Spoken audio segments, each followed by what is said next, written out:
¿Alguna vez has sentido que todo lo que te queda es un suspiro? Que el mundo sigue caminando mientras tú estás de rodillas esperando un milagro. Tal vez hoy no ha sido un buen día para ti. Tal vez llevas semanas con el corazón en silencio.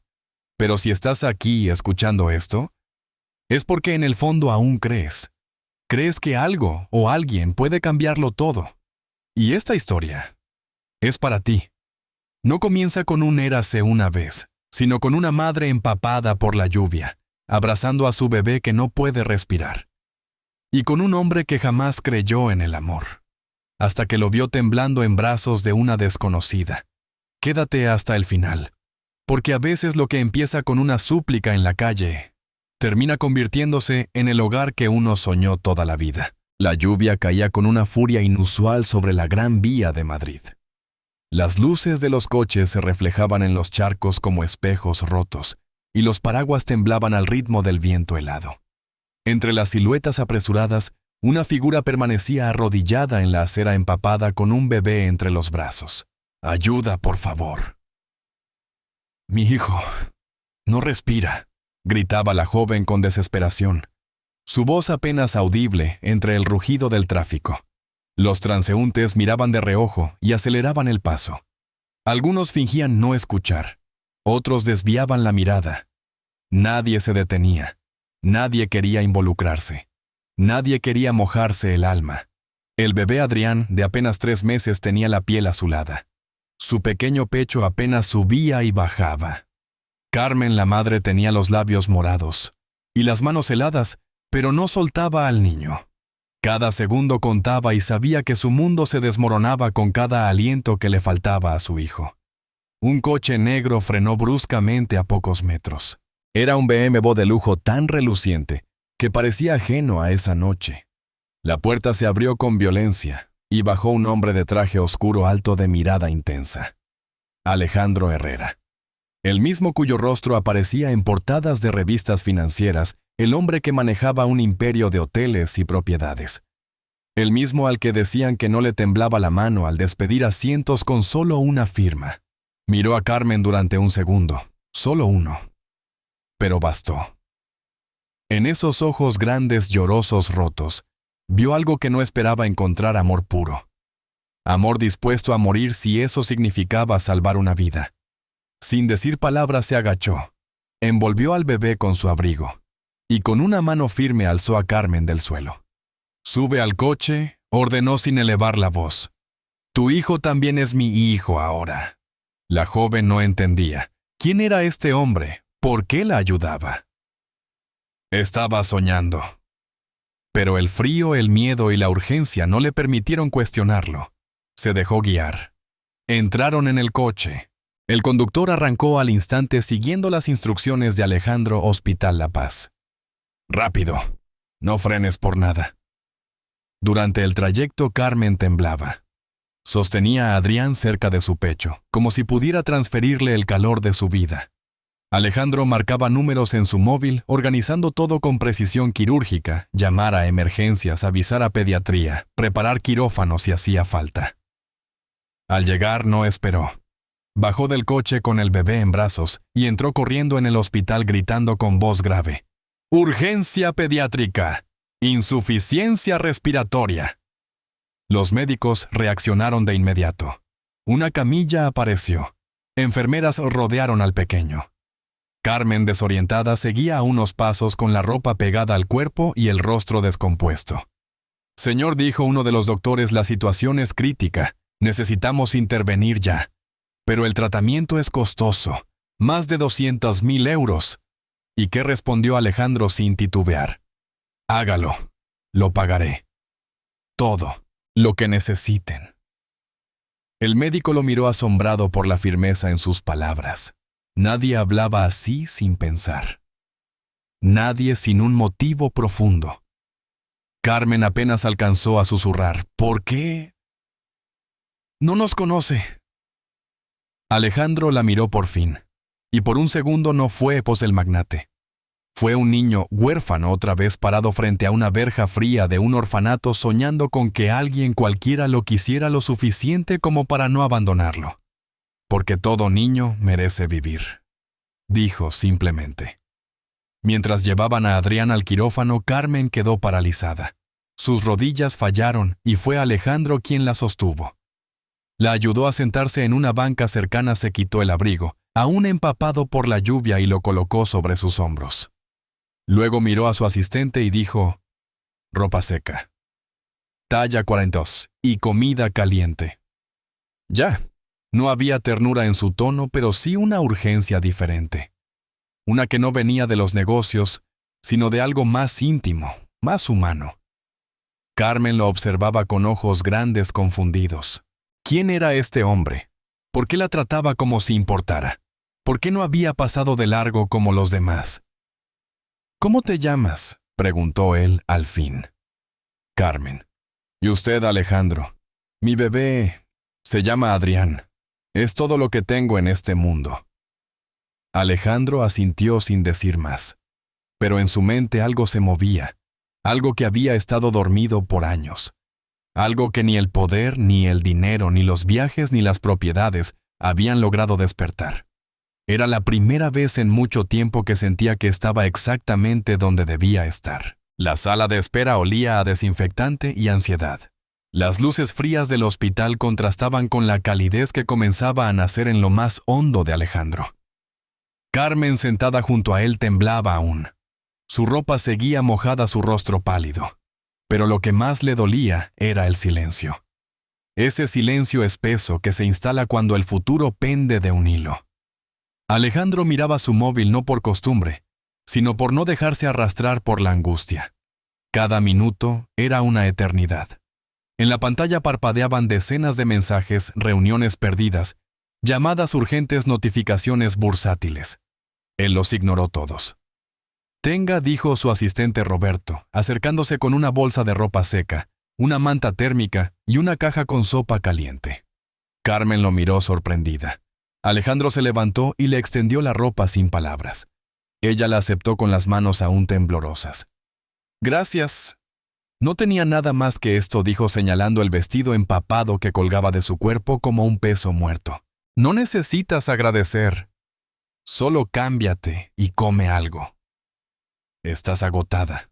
La joven asintió, y tras unos minutos en el baño regresó con un suéter de lana beige y un pantalón cómodo.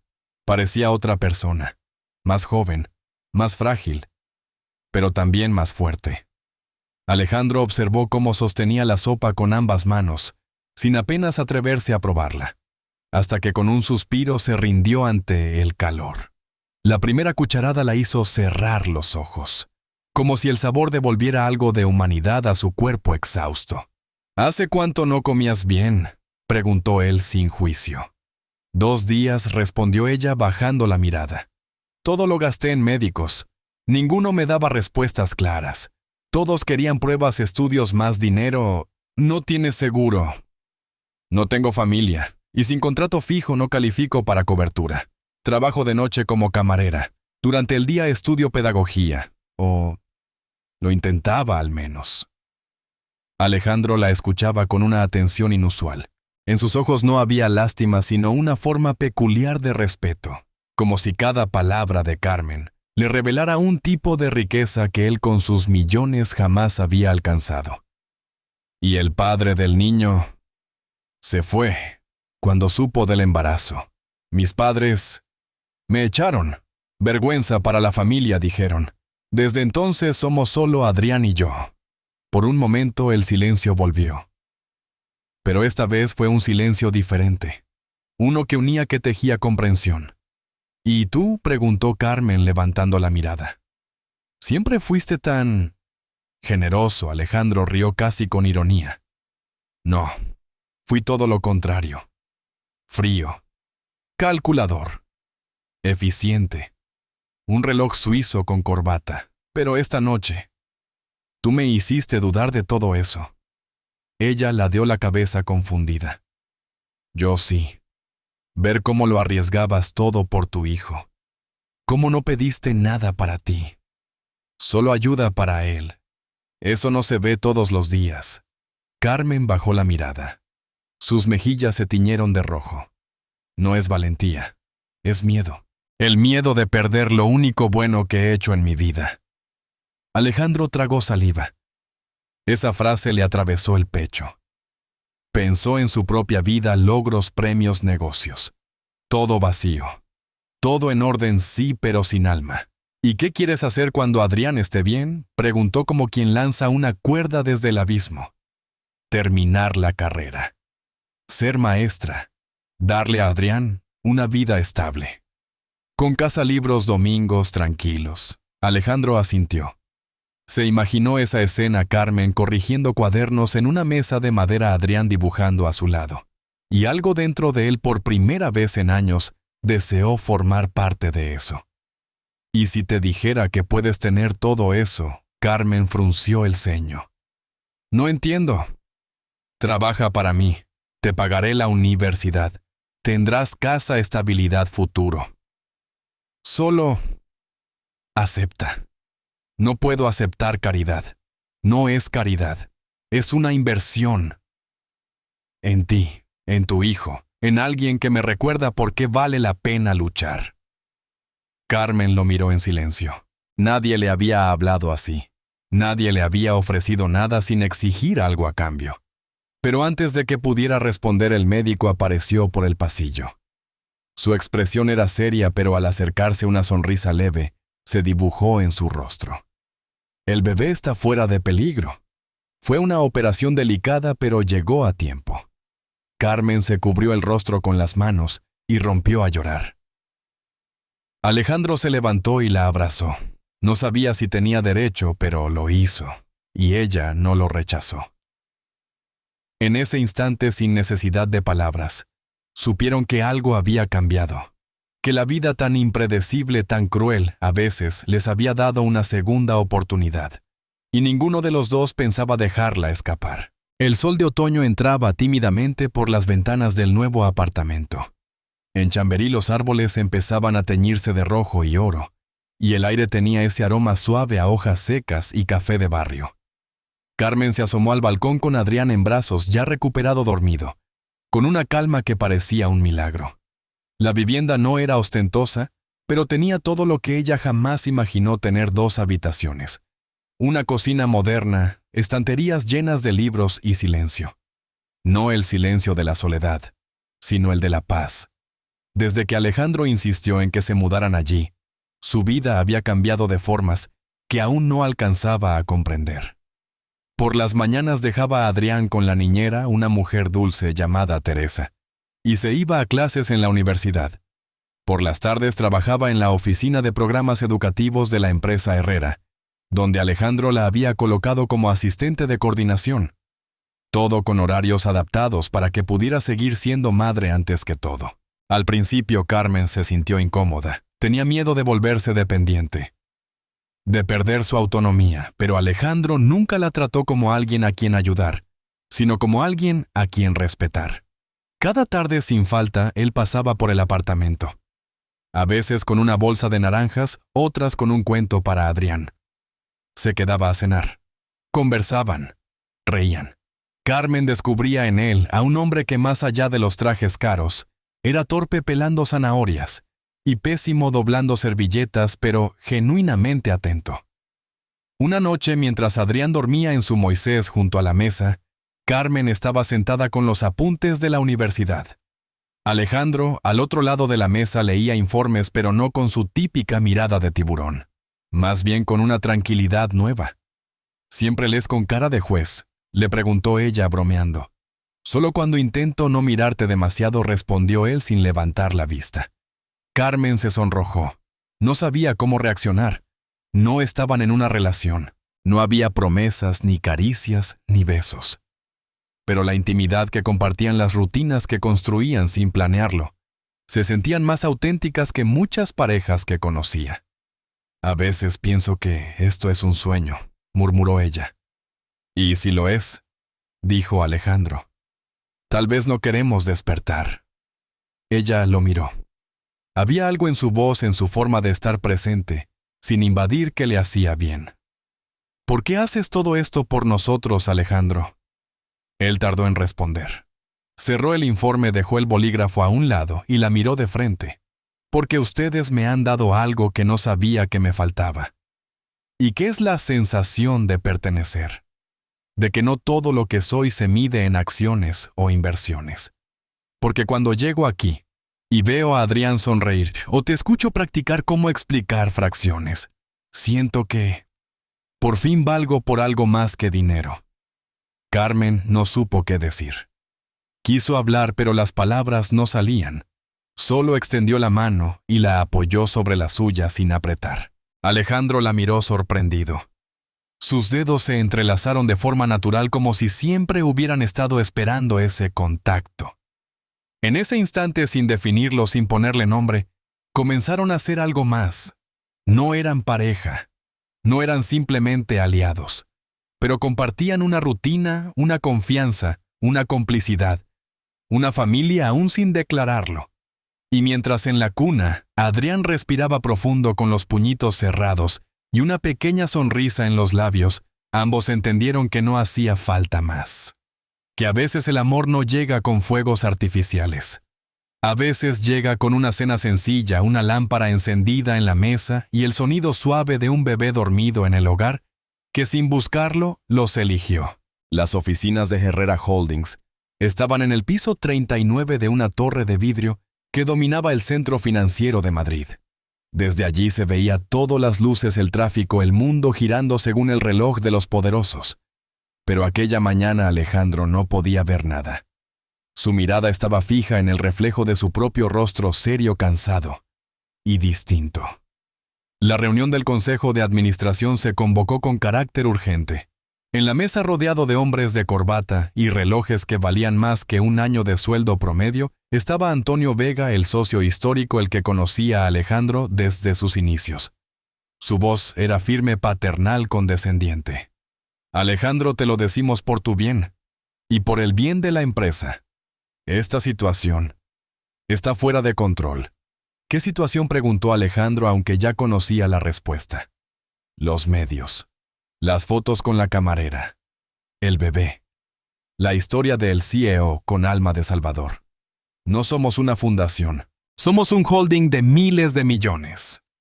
Un silencio incómodo llenó la sala. Los demás asintieron sin hablar. Solo uno se atrevió a añadir. Hay inversores inquietos. Las acciones han bajado un 2,7% esta semana. No podemos permitir que esto escale. Alejandro cruzó los brazos. No era la primera vez que lo querían controlar. Pero esta vez la sensación era distinta. Esta vez no estaba defendiendo un capricho o una estrategia. Estaba defendiendo algo más frágil, más real. ¿Y cuál es la propuesta?, preguntó con voz baja. Vega lo miró con esa mezcla de autoridad y falsa comprensión. Termina esa relación. Discretamente, reestructura tu imagen. Vuelve al perfil que tenías, el que funcionaba. Alejandro rió por primera vez. Una risa breve sin humor. Y si no lo hago, entonces, presentaremos una moción para removerte de la presidencia. Podrías conservar una parte de tus acciones, pero perderías el control. No había gritos. No había amenazas directas. Solo cifras, contratos, cláusulas. Y sin embargo, era la traición más grande que había sentido en su vida. Esa noche, al llegar al apartamento, Carmen lo notó diferente. No dijo nada durante la cena. No sonrió al ver a Adrián gatear. Ni siquiera probó el estofado que tanto le gustaba. ¿Qué pasa?, preguntó ella, dejando el tenedor. Alejandro la miró y por un instante quiso mentir. Decir que todo iba bien, que solo estaba cansado. Pero ya no era ese tipo de hombre. El consejo me dio un ultimátum. O tú, o la empresa. Carmen se quedó en silencio. No lloró, no se alteró. Solo asintió como quien entiende lo inevitable. Entonces debes elegir la empresa, dijo con voz firme. ¿Qué es tu vida? Tu trabajo. Todo lo que construiste. No puedo ser la causa de tu caída. Alejandro se levantó de golpe. Caminó por la sala con los puños cerrados. Tú no eres ninguna causa. Eres la solución. Eres lo único que me hace sentir humano. Y si pierdes todo por mí un día, podrías odiarme. Y yo no sobreviviría a eso. Se miraron. Largo, doloroso, como si el tiempo se suspendiera en medio de la habitación donde tantas veces compartieron risas, cuentos biberones y sueños. Esa noche, Alejandro no durmió. Caminó por el pasillo, entró en la habitación de Adrián, lo miró dormir con los brazos extendidos y la boca entreabierta. Luego fue a la cocina donde Carmen estudiaba para un examen de didáctica. La observó sin ser visto. Tomó mentalmente una fotografía a esa mujer concentrada en pijama con una taza de té a medio tomar y una libreta llena de anotaciones. Ese era su hogar. Al amanecer, ya había decidido. A las 9 en punto entró en la sala del consejo con una calma que descolocó a todos. Llevaba un traje sencillo. Nada de marcas, nada de poses. Solo Alejandro el hombre. «¿Cuál es tu decisión?», preguntó Vega. «Que ustedes son unos idiotas», respondió sin levantar la voz. «Y que me voy. Vendo mis acciones. Me retiro». Un murmullo recorrió la sala. Nadie lo creía. «Estás loco. Tirando miles de millones. Estoy invirtiendo en lo más valioso del mundo, una familia. Algo que ustedes nunca entenderán». Y salió, sin mirar atrás. Horas después Carmen lo esperaba en el parque con Adrián en brazos. Cuando lo vio llegar, supo que había pasado algo. «¿Lo hiciste?», «Sí». «¿Perdiste todo?», «No». «Gané todo lo que importa». Ella lo abrazó entre lágrimas. No dijo gracias. No dijo perdón. Solo se dejó envolver. Y en ese abrazo Alejandro entendió que aunque había perdido un imperio, había encontrado un hogar. La oficina era pequeña con paredes pintadas a mano por voluntarios y muebles donados que no combinaban, pero irradiaba una calidez que no se podía comprar. En el corazón de Lavapiés, barrio popular, y lleno de vida, Alejandro y Carmen habían abierto un nuevo capítulo, Fundación Semillas Nuevas. El letrero colgado a la entrada, escrito en tiza sobre una madera reciclada, decía: «Aquí sembramos futuro». Alejandro jamás pensó que algún día cambiaría los ascensores de vidrio y las salas de juntas por colchonetas crayones y olor a chocolate caliente. Pero allí estaba revisando presupuestos para una nueva guardería, mientras en la sala principal Carmen cantaba: «Los pollitos», dicen a un grupo de madres jóvenes con sus bebés en brazos. La fundación no era grande. Tenían 2 aulas, una cocina, una pequeña biblioteca infantil y un salón comunitario. Pero cada rincón tenía alma. Se respiraba respeto, esperanza, ganas de empezar. Desde que dejaron atrás el mundo empresarial, Carmen y Alejandro habían trabajado sin descanso. Ella terminaba su carrera con honores mientras coordinaba programas de educación para madres en situación de vulnerabilidad. Él usaba su experiencia para gestionar donaciones, crear alianzas y ofrecer talleres de empleabilidad. Un martes por la tarde, mientras acomodaban libros en la biblioteca, Carmen miró a Alejandro con una mezcla de cansancio y orgullo. «¿Te arrepientes?». «¿De qué?», preguntó él limpiando el polvo de una estantería. «De haber dejado todo esto», señaló hacia el vacío. «Los trajes, las juntas, los millones». Alejandro se rió suavemente. «Ahora tengo menos dinero, pero nunca me había sentido tan rico». Carmen sonrió aunque sus ojos denotaban una duda. «¿Y si un día...?» «Todo esto falla. Y si no logramos mantener la fundación», Alejandro se acercó y tomó su mano. «Entonces empezaremos de nuevo. Ya lo hicimos una vez. Y no estamos solos». En ese momento Adrián irrumpió en la sala gateando a toda velocidad, perseguido por Teresa, la niñera de siempre. Llevaba en la mano un dibujo, un sol, una casa torpe y 3 figuras con sonrisas desproporcionadas. «Papá», gritó el niño levantando los brazos. Alejandro se congeló por un segundo. Era la primera vez que lo decía así, sin dudar, sin copiar. Solo desde el corazón. Carmen al otro lado se tapó la boca con las manos. Alejandro, sin decir nada, se agachó y tomó a Adrián en brazos. Sus ojos brillaban. Papá, repitió acariciando la cabecita del niño. Sí, confirmó Adrián dándole un beso húmedo en la mejilla. En ese instante todo cobró sentido. Cada renuncia, cada pérdida, cada crítica recibida valió la pena. Nada se comparaba con ese momento. Con ese reconocimiento sin sangre, pero con alma. Esa noche, después de cerrar la fundación, Carmen preparaba una sopa de lentejas en la cocina del apartamento. Alejandro puso la mesa con torpeza como siempre, mientras Adrián dormía en el sofá con un peluche entre los brazos. «¿Qué harás mañana?», preguntó Carmen removiendo la olla. «Pensaba pedir una reunión con el ayuntamiento. Quiero que nos cedan el terreno contiguo. Quiero construir más aulas. Y después, lo que tú digas». Carmen se giró levantando una ceja. «Yo sí. Llevas la batuta mejor que nadie. Entonces...». Ella se acercó lentamente con un cuenco en la mano. «¿Tú estás dispuesto a seguir plantando semillas conmigo?». Alejandro no respondió.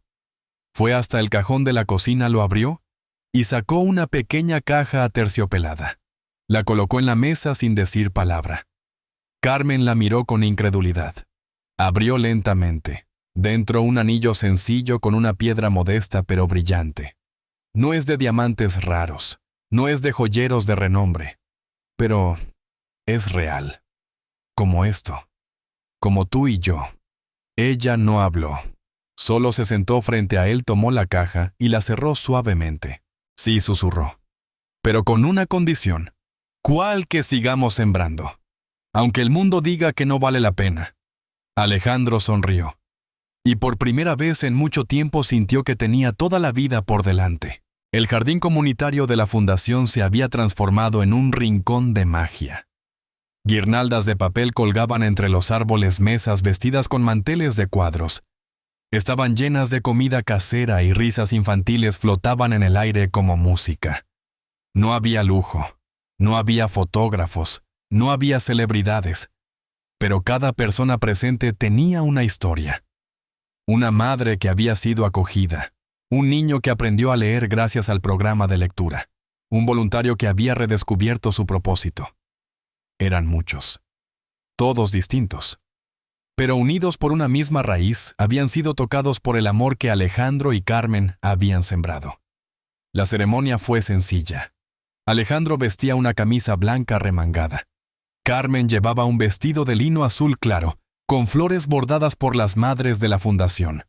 Adrián, con solo 2 años, llevaba los anillos en una cajita de madera. Cuando caminó por el pasillo improvisado entre mesas gritando, «¡Papá! ¡Mamá!», todos los ojos se humedecieron. «¿Estás listo?», preguntó Carmen tomándolo de la mano. «He esperado toda la vida por esto», respondió Alejandro. No hubo discurso, no hubo palabras preparadas. Solo un sí que sonó más fuerte que cualquier voto pronunciado en mármol. Un beso sencillo. Y una ovación que duró varios minutos compuesta por palmas, lágrimas y sonrisas. Después de la ceremonia, mientras el atardecer pintaba el cielo de naranja y oro, Carmen y Alejandro se sentaron en una banca de madera mirando a Adrián jugar con otros niños bajo las luces cálidas del jardín. «¿Sabes en qué pienso?», dijo Carmen, apoyando la cabeza en su hombro. «Dime». En aquella noche bajo la lluvia, yo pensaba que solo estaba salvando a mi hijo. No sabía que también estaba salvando mi futuro. Alejandro la abrazó más fuerte. Y yo pensaba que iba a salvarte a ti. Pero fuiste tú quien me salvó de mí mismo. El silencio que siguió fue suave como una manta. No hacía falta decir más. En ese instante lo tenían todo. Habían perdido una fortuna, un título, un lugar en la cima del mundo corporativo. Pero habían ganado algo infinitamente más valioso: una familia, una causa, una vida con sentido. Esa noche, mientras apagaban las luces del jardín y recogían los platos con ayuda de los voluntarios, Alejandro miró alrededor. Vio manos ayudando niños, corriendo a brazos sinceros. Y comprendió algo que ningún balance financiero podría reflejar. Era el hombre más rico del mundo. A veces el amor verdadero no llega vestido de gala, ni con promesas rimbombantes. A veces aparece en medio de la lluvia, en una súplica desesperada en la mirada de un bebé que apenas respira. La historia de Alejandro, Carmen y el pequeño Adrián nos recuerda que hay decisiones que lo cambian todo, que perder millones no siempre es una pérdida, y que el verdadero éxito no se mide en cifras, sino en abrazos sinceros, en cenas compartidas, en el papá dicho, por primera vez con el corazón. porque a veces para encontrar lo que realmente importa, hay que estar dispuesto a soltarlo todo. Si esta historia tocó tu corazón, cuéntanos. ¿Qué estarías dispuesto a sacrificar tú? Por amor verdadero. Comparte este video con alguien que necesite recordar que las segundas oportunidades existen, que las familias se construyen con actos de valentía, y que el amor sigue siendo lo más valioso del mundo. Y si quieres descubrir más historias que celebran el amor que transforma la esperanza que renace y el poder de los corazones que sanan, suscríbete y activa la campanita. Aquí cada historia es un abrazo. Nos vemos en la próxima.